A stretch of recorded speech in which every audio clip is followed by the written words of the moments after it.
24 घंटे 24 रिपोर्टर के साथ हाजिर हूं मैं रुमाना इसार खान। दिन भर की हर बड़ी खबर अगले आधे घंटे में हम आपको दिखाएंगे। शुरुआत शो की हेडलाइन से। हमारे साथ होंगे विकास भदौरिया बताएंगे जेटली के खिलाफ आवाज उठाने वाले कीर्ति आजाद बीजेपी से सस्पेंड।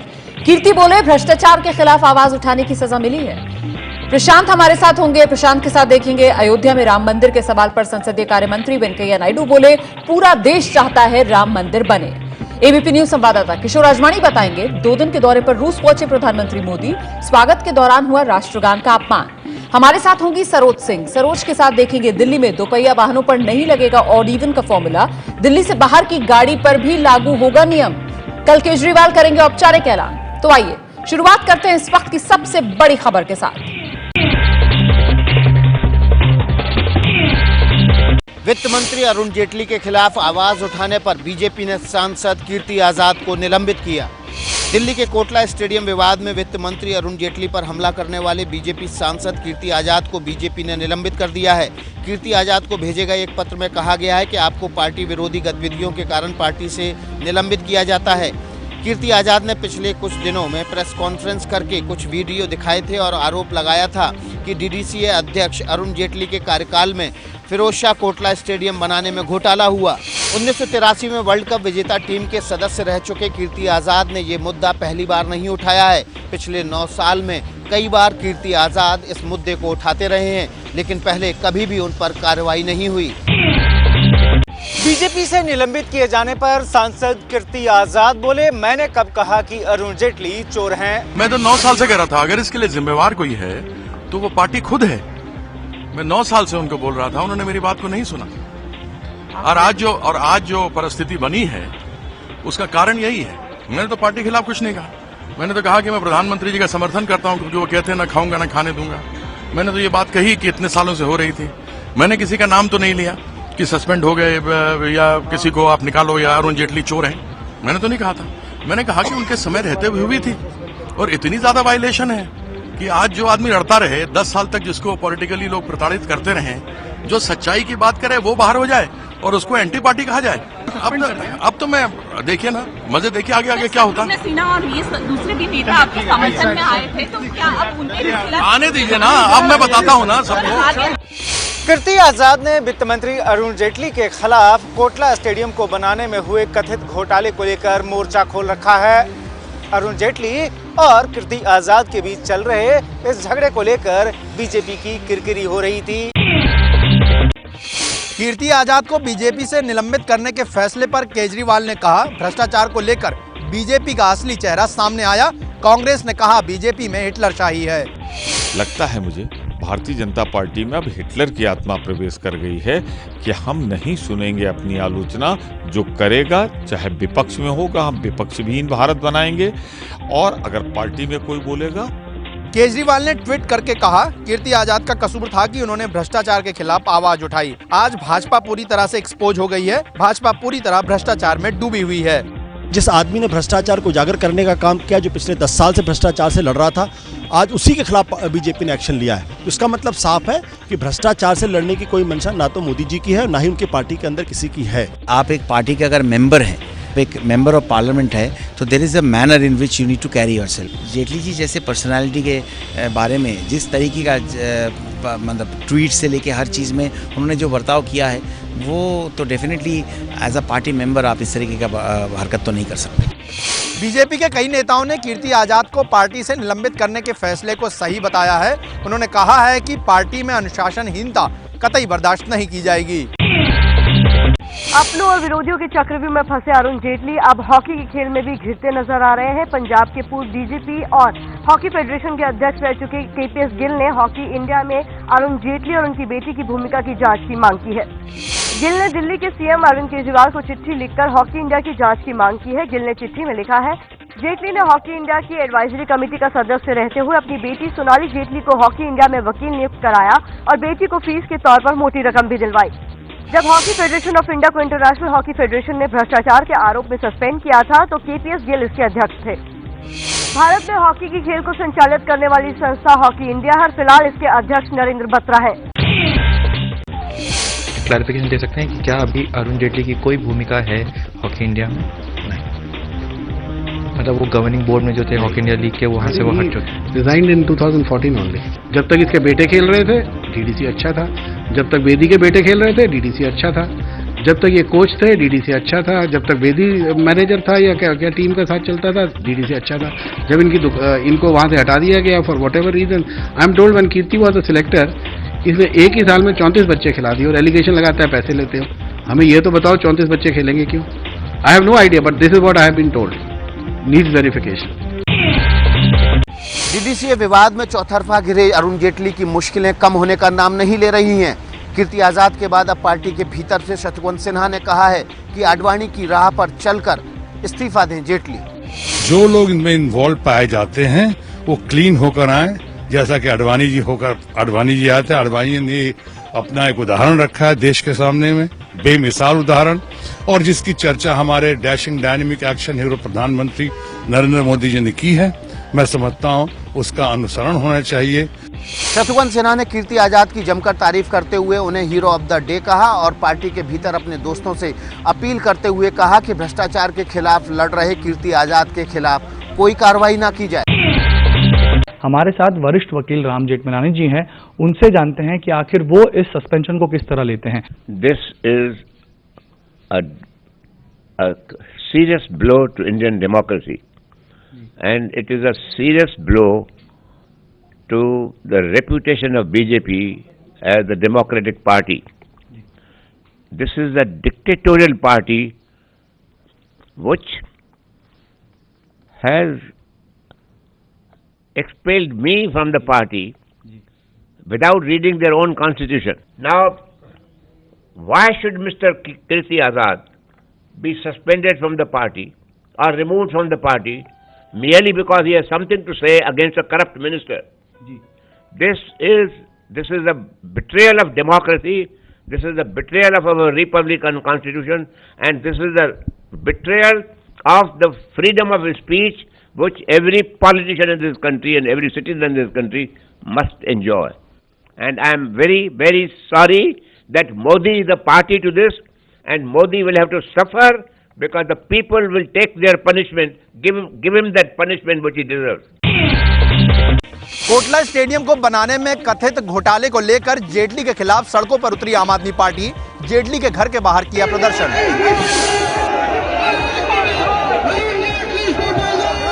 दिल्ली में वित्त मंत्री जेटली के इस्तीफे की मांग पर प्रदर्शन कर रहे आप कार्यकर्ताओं को तितर बितर करने के लिए पुलिस को पानी की बौछार करके हिरासत में लेना पड़ा। आम आदमी पार्टी के कार्यकर्ता जेटली के घर के बाहर प्रदर्शन करने में जुटे थे। इस दौरान आप विधायक सोमनाथ भारती भी मौजूद थे। आपका आरोप है कि जब जेटली डीडीसीए में प्रेसिडेंट थे तब वहां बड़े पैमाने पर घोटाला हुआ था। केजरीवाल ने कहा है कि अगर वो पीएम मोदी की जगह होते तो जेटली को तुरंत मंत्री पद से हटा देते। अरुण जेटली पर दिल्ली के फिरोज शाह कोटला स्टेडियम के निर्माण में कथित धांधली का आरोप लगाने वाले बीजेपी सांसद कीर्ति आजाद का कहना है कि भ्रष्टाचार के खिलाफ उनकी लड़ाई जारी रहेगी।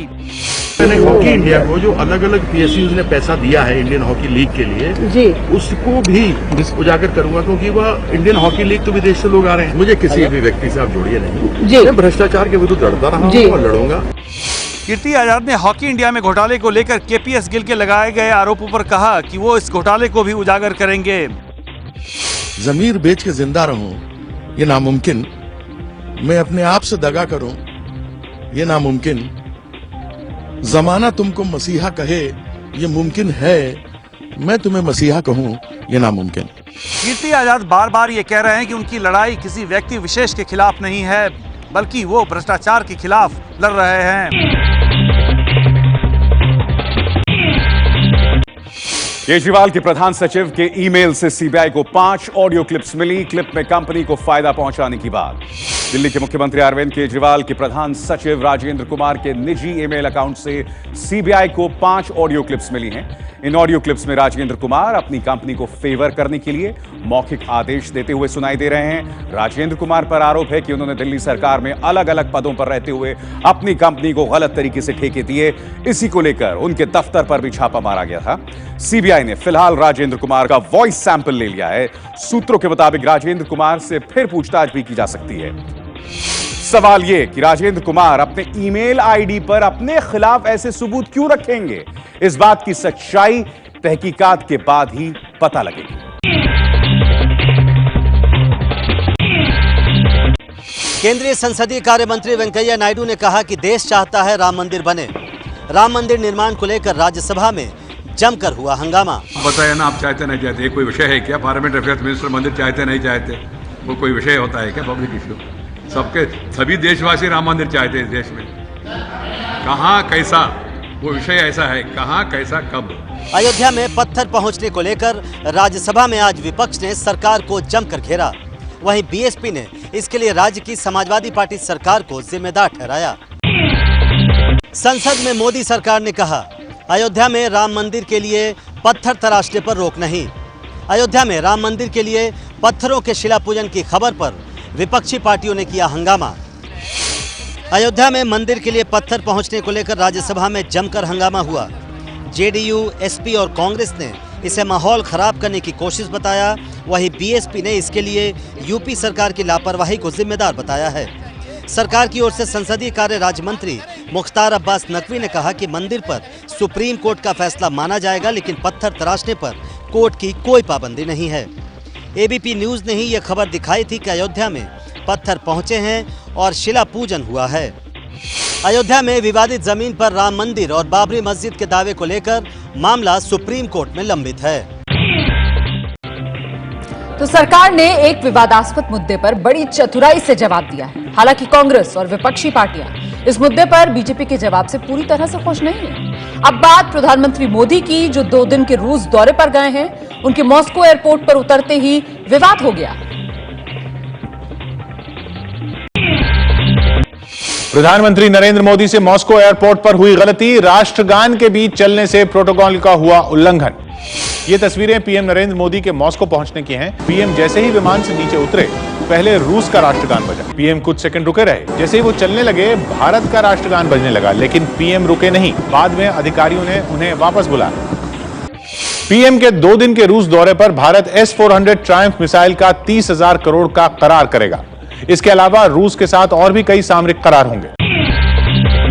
अपने संसदीय क्षेत्र अमेठी पहुंचे राहुल गांधी ने कहा, मोदी के खिलाफ लड़ते रहेंगे, मोदी को हराएंगे हम।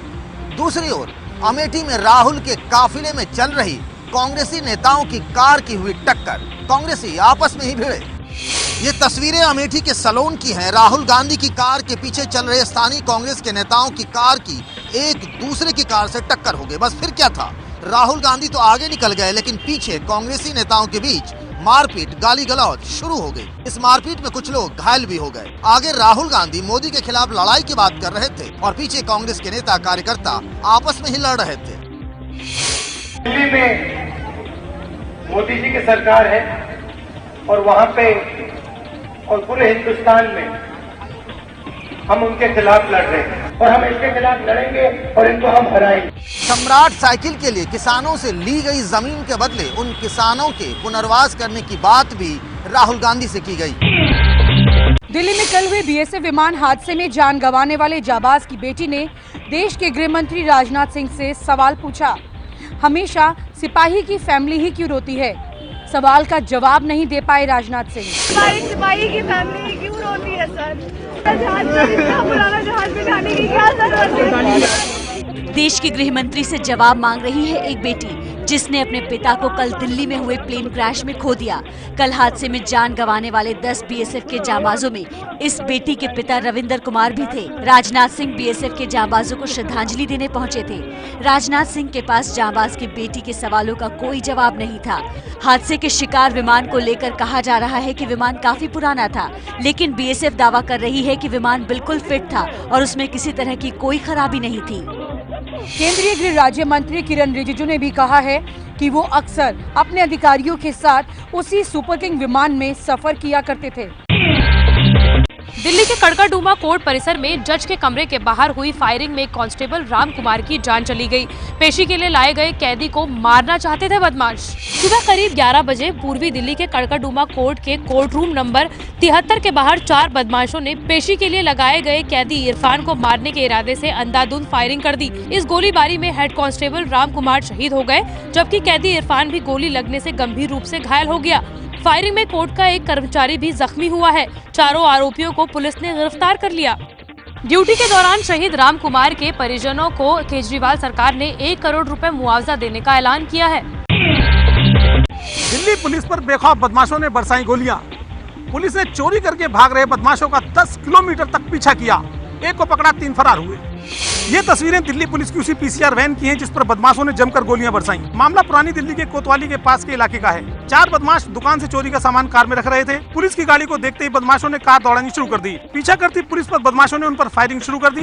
करीब 10 किलोमीटर पीछा करने के बाद पुलिस ने चोरों की कार को टक्कर मारकर एक बदमाश को पकड़ा, लेकिन 3 फरार हो गए। कुछ दिनों पहले भी दिल्ली के जनकपुरी इलाके में कार में सवार बदमाशों ने पुलिस पर बरसाई थी गोलियां। यूपी के रामपुर में हुई हैवानियत की हद पार, नाबालिग लड़की को जिंदा जलाया गया। रामपुर के इसी फैजनगर इलाके में लड़की को जिंदा जलाने की घटना सामने आई है। लड़की के घर वालों का आरोप है कि लड़की को उसके प्रेमी राहुल ने मारा है, लेकिन पुलिस घर वालों की इस बात पर पूरी तरह यकीन नहीं कर रही है। वो इस मामले को झूठी शान के लिए हत्या से भी जोड़कर देख रही है। फिलहाल पोस्टमार्टम रिपोर्ट का इंतजार किया जा रहा है, उसके बाद ही आगे की कार्रवाई होगी। हिंदू महासभा के अध्यक्ष चक्रपाणी ने दाऊद इब्राहिम की कार बताकर एक कार जलाई, लेकिन चक्रपाणी का दावा है झूठा। दिल्ली से सटे गाजियाबाद में जलाई गई इस कार को लेकर दावा किया गया है कि दाऊद इब्राहिम की डी कंपनी की ये कार है। हिंदू महासभा के अध्यक्ष स्वामी चक्रपाणी महाराज का ये दावा झूठा है। मुंबई में 9 दिसंबर को हुई एक नीलामी में चक्रपाणी महाराज ने ये कार खरीदी थी, लेकिन जिस कार को दाऊद की डी कंपनी का ये स्वामी महाराज बता रहे हैं वो दाऊद की है ही नहीं। 9 दिसंबर को मुंबई के होटल डिप्लोमेट में इनकम टैक्स विभाग ने 7 संपत्तियों की नीलामी की थी, जिसमें से सिर्फ एक ही दाऊद इब्राहिम की होटल रौनक अफरोज थी। बाकी 6 संपत्तियां दाऊद इब्राहिम की नहीं थीं। हैदराबाद के एक इंजीनियरिंग छात्र की हॉस्टल की 3री मंजिल से गिरकर दर्दनाक मौत। पूरा हादसा सीसीटीवी में कैद हुआ। सीसीटीवी कैमरे में कैद ये तस्वीरें देखिए। 2 बिल्डिंग के बीच फासले को जंप कर दोनों छात्र अपनी बाईं ओर की बिल्डिंग की गैलरी में आना चाहते हैं। इस कोशिश में एक छात्र ऐसा करने में कामयाब हो जाता है, लेकिन दूसरे छात्र का पैर फिसल जाता है और वो सीधे नीचे गिर जाता है और उसकी मौत हो जाती है। हादसे में मारा गया छात्र Sai Krishna B Tech first year का छात्र था। हमारी आपको सलाह है कि आप कभी इस तरह की कोशिश ना करें और जिसे ऐसा करते देखें उसे भी रोकें। 24 घंटे 24 रिपोर्टर देख रहे हैं आप। अब तक जिन खबरों पर हमने नजर डाली, सांसद कीर्ति आजाद बीजेपी से निलंबित, देश चाहता है राम मंदिर बने, केंद्रीय मंत्री वेंकैया नायडू ने कहा, स्कूटर मोटरसाइकिल पर दिल्ली में लागू होने वाला ऑड इवन नियम नहीं माना जाएगा। अब नजर डालते हैं इस वक्त की बड़ी खबर पर।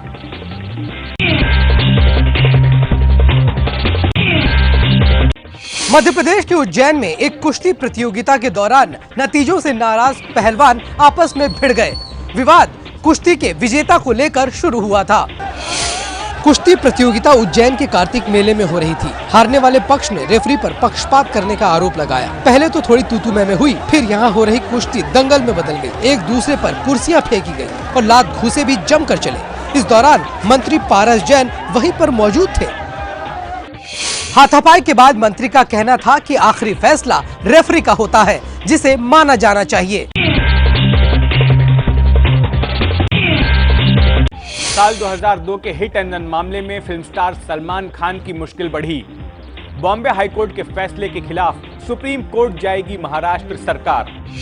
महाराष्ट्र सरकार ने बॉम्बे हाईकोर्ट में एक शपथ पत्र दायर किया है, जिसमें कहा गया है कि वो हिट एंड रन मामले में सुप्रीम कोर्ट जाएगी। इस मामले में निचली अदालत ने सलमान खान को दोषी पाया था और 5 साल की सजा सुनाई थी, लेकिन बॉम्बे हाईकोर्ट ने निचली अदालत के फैसले को पलटते हुए कहा कि अभियोजन पक्ष इस बात को साबित करने में नाकाम रहा है कि गाड़ी सलमान खान ही चला रहे थे और वो हादसे के वक्त शराब पिए हुए थे। 28 सितंबर 2002 को सलमान खान की कार बांद्रा इलाके में फुटपाथ पर सो रहे लोगों पर चढ़ गई थी, जिसमें कि एक शख्स की मौत हो गई और 4 लोग घायल हो गए थे।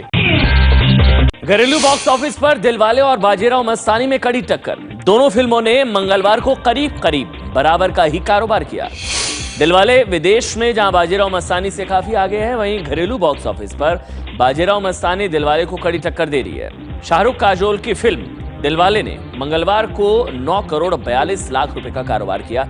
वही फिल्म घरेलू बॉक्स ऑफिस पर अब तक कुल 84 करोड़ 60 लाख का कारोबार कर चुकी है। वहीं रणबीर सिंह और दीपिका पादुकोण की फिल्म बाजीराव मस्तानी ने भी मंगलवार को 9 करोड़ 40 लाख रुपए का कारोबार किया। बाजीराव मस्तानी अब तक कुल 66 करोड़ 42 लाख रुपए का कारोबार कर चुकी है।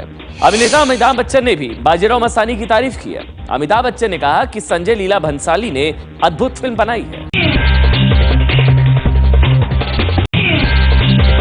अमेरिका में कर्मचारी ने अपने ही मालिक और मालकिन को बम से उड़ाने की कोशिश की। किस्मत अच्छी थी कि दोनों ही बचने में कामयाब रहे। अमेरिका के ल्यूजियाना प्रांत में 280 एकड़ में फैले घोड़ों के इसी हॉली हिल फार्म हाउस के मालिक बॉबी ह्यूलेट और उनकी पत्नी ट्रेसी एक बम धमाके में बाल बाल बच गए। धमाका किया उनके कर्मचारी डगलस हॉली ने, जो फिलहाल पुलिस की गिरफ्त में है। ह्यूलेट दंपत्ति के मुताबिक डगलस एक घोड़े को लेकर भावुक था, जिसकी हालत गर्मी के दिनों में बहुत ज्यादा बिगड़ गई थी। बाद में डगलस की सहमति से ही इससे बेहद बीमार घोड़े को इंजेक्शन देकर मौत की नींद सुला दिया गया था। लेकिन डगलस उस घोड़े की मौत के सदमे से उभर नहीं सका और उसने अपने मालिक बॉबी और उसकी पत्नी ट्रेसी को बॉम्ब से मारने की ठान ली। पुलिस को तलाशी अभियान के दौरान डगलस के घर के पास बम बनाने का सामान मिला। अमेरिकी राष्ट्रपति चुनाव की उम्मीदवारी की दौड़ में शामिल डोनाल्ड ट्रंप ने फिर दिया विवादित बयान। कहा, हिलरी क्लिंटन 2008 में बाथरूम ब्रेक लेने की वजह से मुकाबले में पिछड़ गई थी। अमेरिकी राष्ट्रपति चुनाव में रिपब्लिकन पार्टी की तरफ से उम्मीदवारी की दौड़ में शामिल डोनाल्ड ट्रंप ने सत्तारूढ़ डेमोक्रेटिक पार्टी की हिलरी क्लिंटन पर भद्दी टिप्पणी की है। डोनाल्ड ट्रंप ने कहा, हिलरी 2008 में ओबामा के मुकाबले इसलिए पिछड़ गई थीं क्योंकि उन्होंने डिबेट के दौरान बाथरूम ब्रेक लिया था। हाल ही में डोनाल्ड ट्रंप ने विवादित बयान देते हुए कहा था कि अमेरिका में मुसलमानों का प्रवेश बंद कर देना चाहिए।